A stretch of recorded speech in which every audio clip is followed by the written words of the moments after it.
The stage lights dim softly as the massive crowd settles into an almost eerie silence. The judges shift in their seats, curious, expectant, and a little skeptical. Simon Cowell rests his chin on his hand, studying the empty center stage like a hawk waiting for its next surprise. Moments later, the sound of footsteps echoes through the arena. A young Filipino man steps out. His hair is slicked back in a style that somehow reminds everyone of the king of rock and roll himself. He wears a simple black jacket, dark jeans, and white sneakers. No flashy outfits, no backup dancers, no elaborate props. Just him and a microphone. His name has been called, but what's about to happen isn't just another performance. It's something unforgettable. The host gives him a reassuring nod from the sidelines. He takes a deep breath, exhales, then walks toward the center of the stage like he's stepping into history. The judges ask the usual questions. One of them smiles and asks him where he's from. His accent is warm and humble as he replies, "I'm from the Philippines." A soft cheer ripples through the audience, a few people waving tiny flags in the air. Simon leans forward slightly. He's seen thousands of auditions, heard countless claims of hidden talent, and experienced his fair share of goosebumps. But tonight, something about this young man's calmness feels different. The crowd notices too. There's no nervous shaking, no trembling hands. He stands still, gripping the mic, like someone who belongs on that stage. When the music begins, it isn't loud. It's a single electric guitar, twangy and smooth. A drumbeat slides in, subtle at first. And then, his voice. The first line of, "Can't Help Falling in Love," melts into the air like honey dripping from a spoon. His tone is buttery and low, every note wrapped in sincerity. The audience collectively gasps, as if a wave of nostalgia has swept over them. People know the song. They've heard it countless times. But this is different. Simon's eyes narrow. Not out of disapproval, but disbelief. It's rare to find someone who doesn't just imitate Elvis, but channels something pure. The singer closes his eyes and tilts his head slightly, allowing the music to flow through him. Each lyric lands like a quiet confession. Every syllable vibrates with control and passion. He doesn't just sing the song. He feels it. The cameras zoom in on his face. No fake smiles. No overacting. Just a young man lost in a moment he's dreamed of his entire life.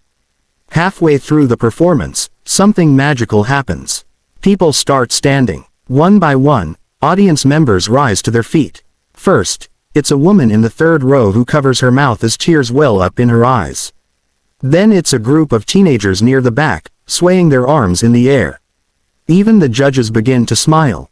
Not the polite, rehearsed kind, but the genuine smile that only true talent can provoke. His voice grows stronger, soaring as he reaches the chorus. Simon leans back in his chair, then forward again, like he's fighting a grin. This isn't just a good performance. This is one of those rare auditions that judges never forget. The final line of the song hangs in the air for a second too long, like a shooting star that refuses to burn out. Silence. Just silence. And then, an eruption. The audience bursts into thunderous applause. People are screaming. Some are whistling. Others are crying. The host throws his hands in the air in pure excitement. The young singer looks stunned for a moment, as if he hadn't expected this kind of reaction. Simon glances at the other judges. They're already nodding. He can feel it too. Something extraordinary just happened. He leans toward the microphone and says, "I didn't expect that." The crowd laughs softly, knowing that when Simon starts like that, something special always follows. He continues, "That was one of the most beautiful renditions of that song I've ever heard. You didn't just sing it. You made me believe it." The singer lowers his gaze, overwhelmed. Another judge speaks up. She says, "You have something rare. You're not trying to copy Elvis. You're honoring him. And that takes soul." The young man smiles for the first time since stepping on stage. A shy, genuine smile. The cameras pan across the crowd. Some people are chanting his name. Others hold up homemade signs. It's clear they've just witnessed the birth of something special. Simon presses the golden buzzer. The room explodes again. Gold confetti rains down like stardust. The young man drops to his knees, covering his face in disbelief. His dream just became real. The judges rise from their seats, clapping. Simon walks up to him, something he doesn't always do, and gives him a rare handshake. "You have no idea what you just did," Simon says softly. "That was world class." As the singer walks off stage, the host rushes over, screaming, "You just got the golden buzzer." He shakes his head in disbelief, his hands trembling now not from nerves, but from joy. "I just wanted to sing Elvis," he says through tears, his voice cracking. Backstage, his family is waiting. They've traveled thousands of miles to support him. His mother is crying, holding her heart. His father hugs him tight. They all know what this means, not just for him, but for every dreamer who's ever dared to step on a stage far from home.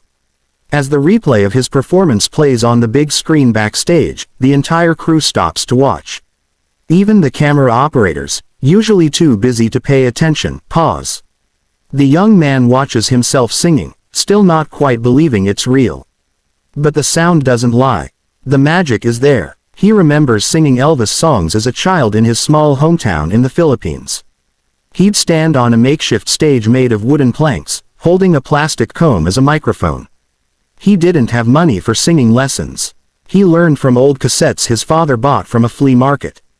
Every night after dinner, he'd listen to the king, mimic the notes, and dream.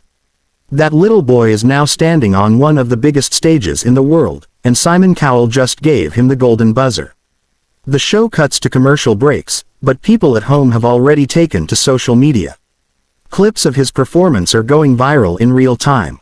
Comments flood in. "He sounds just like Elvis. This gave me chills. Filipino talent never fails. The best audition of the season." The next morning, news outlets pick up the story. Blogs write about him. Music producers call his name. What started as a dream in a small town has become an international sensation overnight. Meanwhile, he stays grounded. "I just love to sing," he tells a reporter backstage. "I want people to feel the music like I feel it." Simon gives an interview later that night. "Every season, there's always one act that surprises me," he says. But this was different. He sang Elvis like he was singing his own story. When the live shows arrive weeks later, the anticipation is overwhelming. The entire world is waiting to see if he can top his first performance. But he doesn't just want to top it. He wants to honor the music. On the night of the live show, the lights dim again. He steps out with quiet confidence, dressed in a white suit that's reminiscent of Elvis in his prime. But there's no impersonation. He's still himself. He begins with "Suspicious Minds," and once again, the crowd is spellbound. His voice soars. His movements are smooth, effortless. He's not trying to be Elvis. He's becoming his own version of greatness. Simon watches him like a proud mentor now. He knows star power when he sees it. The audience can feel it too. This is no longer just a contestant. This is a star in the making. After the performance, the standing ovation is immediate and deafening. Simon simply says, "You belong on this stage. You belong on any stage in the world." The weeks roll on. Each performance cements his place in people's hearts. He's not just representing himself. He's representing every Filipino who grew up believing that dreams could cross oceans. As the finale approaches, the pressure builds. But he stays calm. He's not chasing fame. He's sharing music. For his final performance, he sings, "If I Can Dream." It's powerful. It's raw. The song seems to speak to every dreamer watching from their living rooms, every kid singing in front of a mirror, every family cheering from afar. Simon wipes a tear from his eye, a rare sight. The entire panel is emotional. The audience chants his name long after the final note. When the results are announced, confetti explodes again. He wins. His hands shake as he holds the trophy. The crowd roars his name. Simon gives him a hug, whispering something only they can hear. He walks off the stage that night not just as a winner, but as a symbol of something bigger. The power of music, the beauty of dreams, and the magic that happens when a voice meets a moment. And as the credits roll, a familiar Elvis song plays softly in the background. This is the story of a young Filipino man who dared to sing Elvis in front of Simon Cowell. He didn't just sing. He made the world listen. If you loved this story and want more inspiring moments like this, make sure to hit that like button right now. Subscribe to the channel so you never miss the next story that will give you goosebumps. Turn on the notification bell so you're always the first to know when something extraordinary happens. Because talent has no borders. Dreams have no limits. And voices like his remind us all that music can change everything. Thank you for watching. This is just the beginning.